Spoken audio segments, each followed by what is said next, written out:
Baik, keluarga Malaysia setiap hari seperti biasa kami akan bawakan topik berkenaan jihad kita bersama untuk kita menangani inflasi, dan pada ketika ini kita akan berbicara berkenaan watani ataupun wakaf pertanian, bagaimana ianya berpotensi untuk mengurangkan kadar inflasi. Jadi secara dalam talian kita bersama dengan tamu kita iaitu Profesor Dr. Amir Shaharuddin, Ketua Pegawai Eksekutif Yayasan Wakaf Malaysia. Assalamualaikum Prof. Waalaikumsalam warahmatullahi wabarakatuh. Apa khabar DJ Munawar? Alhamdulillah, sihat Prof. Baik Prof, kita nak berbicara berkenaan wakaf pertanian. Mungkin ramai dalam kalangan kita rakyat Malaysia yang tidak mengetahui berkenaan kewujudan wakaf pertanian ini dan beranggapan bahawa wakaf ini hanya melibatkan aktiviti-aktiviti berbentuk keagamaan seperti pembinaan masjid, surau, sekolah tahfiz dan juga wakaf Al-Quran semata-mata. Jadi mungkin untuk permulaannya, Prof boleh memberikan penerangan berkenaan wakaf pertanian ataupun watani ini Prof. Ya, sebelum tu Munawar, saya ingin menerangkan sedikit tentang Yayasan Wakaf Malaysia. Saya daripada Yayasan Wakaf Malaysia selaku CEO di sana, dan Yayasan Wakaf Malaysia ini ditubuhkan sejak tahun 2008 lagi, dan mandat utama kami adalah untuk membangunkan potensi tanah-tanah ataupun aset-aset wakaf di dalam negara kita dengan kerjasama Majlis Agama Islam Negeri-Negeri. Jadi seperti yang kita tahu bahawa sebenarnya bidang kuasa wakaf ini terletak di bawah bidang kuasa negeri, di bawah Raja-Raja Melayu, Sultan-Sultan kita, dan Majlis Agama Islam Negeri adalah pemegang amanah tunggal bagi wakaf ini. Namun begitu ditubuhkan Yayasan Wakaf Malaysia ini adalah untuk membantu negeri-negeri untuk membangunkan tanah-tanah wakaf di dalam negara kita. Dan bila kita lihat tanah-tanah wakaf ini yang disumbangkan oleh generasi terdahulu ni sangat besar dan sangat banyak, dan tidak semua lagi tanah wakaf itu dimanfaatkan, diusahakan dan juga dibangunkan sepenuhnya.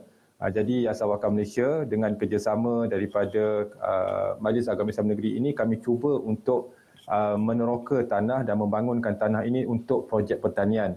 Dan sesuai sangat pada sekarang ini apabila negara kita mengalami isu inflasi, di mana kos sara hidup semakin meningkat. Jadi kita dengan bantuan daripada majlis dengan Kementerian MOF, Kementerian Kewangan, jadi kita dapat dana permulaan untuk kita membangunkan projek-projek wakaf pertanian. Apa yang dilakukan sekarang ini ialah kita sekarang ini buat projek rintis, projek pilot projek, di mana pada tahun ini kita meneroka tanah seluas 10 ekar di Putrajaya. Kita ada tanah reserve kubur di Putrajaya tu Presin 20, dan di situ tanah tersebut tidak sepenuhnya dimanfaatkan untuk tanah kubur. Jadi ada 10 ekar yang reserve itu. Jadi kita telah menanam beberapa projek pertanian. Ada 5 pertanian projek tanaman yang telah kita usahakan. Pertamanya jagung, kemudian kita tanam pisang tanduk, kemudian kita tanam nenas, dan kita akan tanam dengan cili, dan kita akan tanam juga dengan rock melon. Jadi semua hasil-hasil ini insya-Allah apabila pertanian ini akan mengeluarkan hasil, kita akan memberi semula manfaat ini kepada penduduk setempat.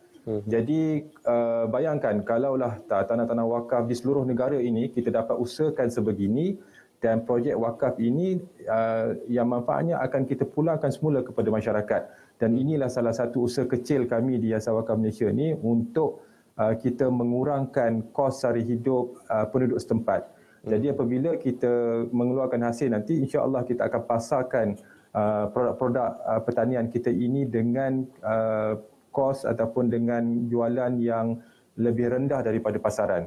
Jadi inilah usaha kami untuk kita membantu masyarakat penduduk setempat untuk mengurangkan inflasi, kadar inflasi di dalam negara kita ini, insya-Allah. Saya kira inisiatif-inisiatif ataupun usaha-usaha yang digerakkan tersebut pastinya akan memberi manfaat yang cukup besar kepada kita semua dalam kita menangani situasi semasa pada ketika ini, Prof.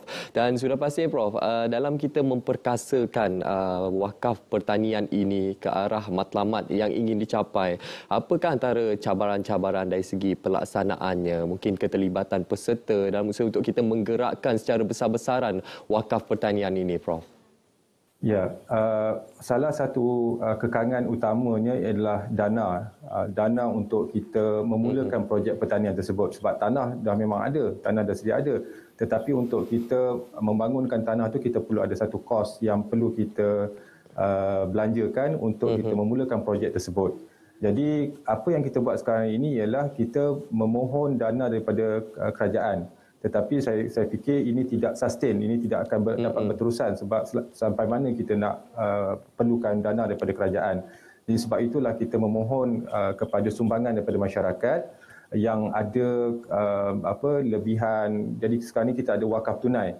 Jadi boleh menyumbang kepada Yayasan Wakaf Malaysia wakaf tunai tersebut, dan wakaf tunai tersebut akan kita manfaatkan untuk projek-projek pertanian seperti ini.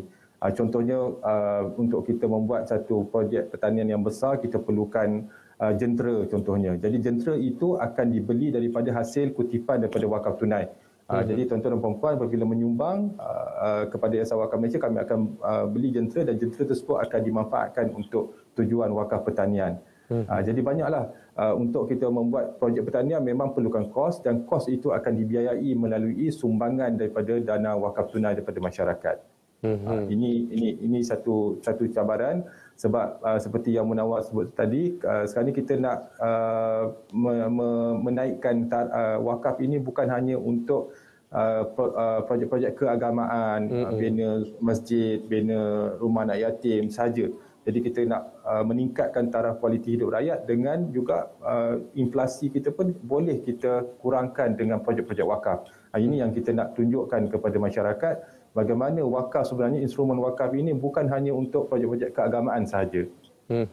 Okey, Prof, kita sedia maklum wakaf merupakan salah satu instrumen ekonomi Islam yang perlu kita gerakkan untuk kita memperkasakan ekonomi ummah kita dalam situasi semasa sekarang ini. Dan sudah pastinya Prof tadi ada menyatakan terdapat projek rintis yang telah pun dilaksanakan pada ketika ini, dan bagaimana dari segi status keberhasilannya dan manfaat yang dicapai pada ketika ini, Prof, dan bagaimana melalui projek rintis ini akan membuka ruang kepada negeri-negeri lain di sekitar Malaysia untuk memanfaatkan juga wakaf pertanian ini, Prof? Ya, wakaf pertanian ini satu projek rintis yang kita mulakan di Presin 20 di Putrajaya, dan alhamdulillah dengan kejayaan projek rintis ini, insya-Allah kita akan kembangkan kepada seluruh negara dan negeri-negeri yang berminat. Insya-Allah kita akan datang dan kita akan buat projek pertanian bersama-sama dengan Majlis Agama Islam Negeri. Sekarang ini dah ada beberapa negeri yang approach kita, dan kita insya-Allah dengan kejayaan projek rintis ini kita akan kembangkan ke seluruh negara. Cuma satu perkara yang saya nak kongsikan dengan Munawar dan juga sedia penonton semua ialah satu lagi projek ialah berkaitan dengan wakaf PKS halal. Ini juga saya rasa boleh kita highlightkan untuk kita mengawal inflasi dan juga mengurangkan inflasi. Kenapa? Kerana dengan dana wakaf yang kita gemblengkan ini, kita akan membeli peralatan mesin-mesin yang diperlukan oleh usahawan-usahawan PKS kita.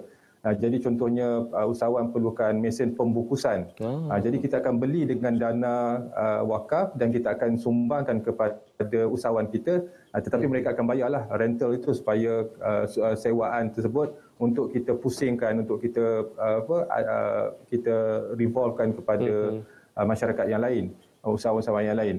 Jadi bayangkan ya, dengan sumbangan kita, sumbangan daripada masyarakat yang kita salurkan kepada usahawan, dan dengan itu usahawan dapat mengurangkan kos operasi mereka. Dan apabila kos operasi itu kurang, jadi ini tentulah dia akan boleh mengurangkan kos ataupun mengurangkan harga jualan mereka kepada masyarakat. Jadi inilah yang kita kata bagaimana instrumen wakaf itu akan dapat mengurangkan kadar inflasi di dalam negara kita. Jadi mungkin perkara ini tak dapatlah signifikan secara besar, tetapi at least kita bantu sedikit. InsyaAllah saya rasa apabila diperluaskan lagi nanti wakaf PKS halal ini, insyaAllah banyak usahawan kita akan dapat manfaat, dan manfaat mereka itu mereka dapat kongsikan dengan masyarakat. Menyentuh berkenaan manfaat melalui wakaf pertanian ini juga sudah pastinya akan membuka peluang pekerjaan kepada golongan-golongan muda di luar sana, dan dalam masa yang sama juga akan memperkasakan lagi aspek sekuriti makanan. Betul tak, Prof? Ya, memang sangat tepat. Jadi apabila kita buat projek pertanian, of course kita memerlukan tenaga kerja. Dan tenaga kerja yang kita ambil ini ialah daripada mereka yang terjejas akibat pandemik COVID baru-baru ini. Jadi siapa yang hilang pekerjaan kita offer dan mereka dapat akan mengusahakan projek-projek pertanian itu, dan kita akan juga maksudnya berkongsi hasil dengan mereka. Mereka bukan sekadar makan gaji daripada Yayasan Wakaf Malaysia daripada projek pertanian, tetapi hasil kebun, hasil pertanian tersebut juga akan dikongsi dengan dengan pekerja-pekerja kita. Pastinya ini bukan satu manfaat yang cukup besar untuk kita semua dan juga ruangan untuk kita memberi pendedahan kepada seluruh masyarakat Malaysia berkenaan wakaf pertanian. Jadi terima kasih saya ucapkan kepada Profesor Dr. Amir Shahrudin yang merupakan Ketua Pegawai Eksekutif Yayasan Wakaf Malaysia atas perkongsian pada pagi ini. Terima kasih Prof. Okey, terima kasih. Assalamualaikum. Waalaikumsalam. Baik, penonton, itu antara perkongsian kita berkenaan wakaf pertanian, bagaimana ianya berpotensi untuk mengurangkan kenaikan kadar inflasi. Pastinya juga